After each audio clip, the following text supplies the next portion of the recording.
utaenda kwenye browser yako, mimi hapo naingia Chrome, utaandika hapo website yetu kajo.co.tz. Utasubiri load. Ukiisha load sasa unaweza ukasearch product ambayo unaitaka au una scroll chini. Kwa mfano nataka ununue hii mouse hapa, na click add to cart. Baada hapo na view cart. Na view cart pia, ku view cart unaweza ka view pale juu ya menu pale kwa pembeni. Unaweza ukaja hapa ukasema unaongeza labda product idadi, ila mimi nitanunua moja, kwa hiyo napunguza tu, tabaki moja hapo. Nashuka chini hapo na proceed to checkout. Unajaza information. Kama una account uta click to login hapo, ila kama hauna unajaza hizi details zako, first name, last name, address, namba ya simu, vitu kama hivi.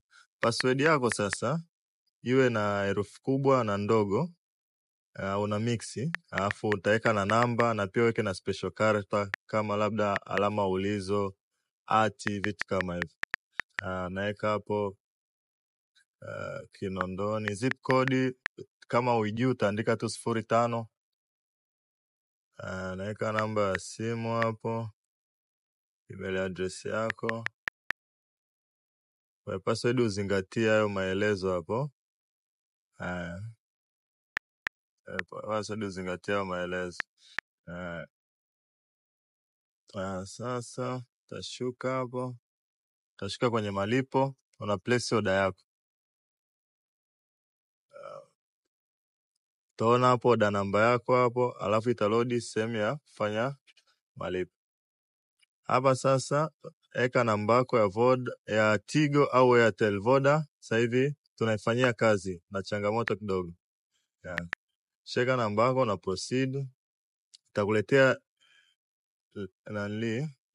itakuletea sehemu ya kuweka namba yako ya siri. Unaweka namba yako ya siri hapo. Tayari unakuwa umekamilisha malipo. Itakuja message hapo na kama unavyoiona. Baada hapo unakuja huku na proceed. Itakuletea confirmation message kwamba payment imepokelewa. Message kama hizo unaziona hapo. Hapo unakuwa umekamilisha malipo. Ukirudi huku nyuma unaweza kuona order yako.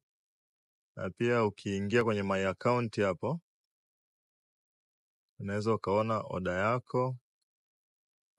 Na pia hata order za nyuma pale kwenye orders hapo, ukikliki utaona order zako zote. Hata kama ushafanya malipo nyuma, utaziona zote hapo. Hapo ziko processing. Na kama saa nyingine labda malipo labda ya kukamilika, unaweza ukaona pia main na order zako ambazo zikukamilika na ukazilipia kama hapo pay au ukaiview.